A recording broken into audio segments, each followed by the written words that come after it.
आलसी गधे की कहानी। एक गांव में नमक का व्यापारी रहता था। उसके पास एक गधा था। व्यापारी रोज अपने गोदाम से दुकान तक नमक ले जाने के लिए गधे का इस्तेमाल किया करता था। वह नमक को बोरी में भरकर गधे की पीठ पर लाद देता और उसके साथ साथ चलता हुआ दुकान तक आता था। व्यापारी का गधा आलसी प्रवृत्ति का था। काम से बचने के लिए वह नित नए उपाय सोचता रहता था। गोदाम से दुकान तक के रास्ते में एक नदी पड़ती थी, जिस पर एक छोटा पुल बना हुआ है। एक दिन नदी पर बने पुल पर चलते समय अचानक गधे का पैर फिसला और वह नदी में जा गिरा।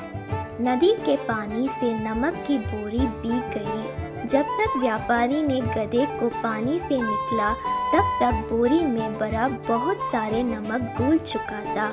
गधा जब चलने लगा तो उसे बोरी का भार बहुत कम महसूस हुआ और वह खुश हो गया।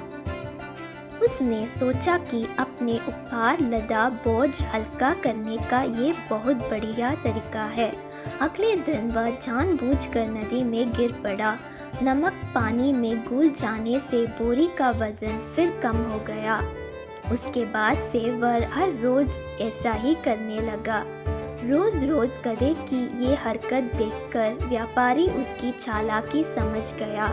उसने गधे को सबक सिखाने का फैसला कर लिया और अगले दिन बोरी में नमक के स्थान पर रूही भरकर गधे की पीठ पर लाद दिया।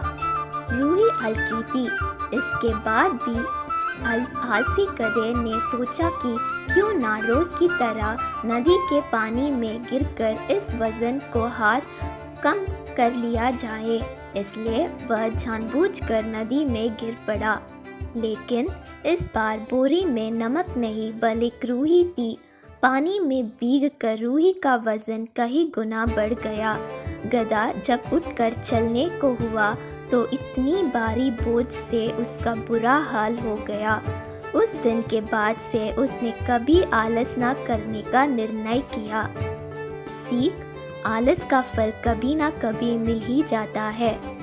एक ही उपाय हर बार कारगर सिद्ध नहीं होता।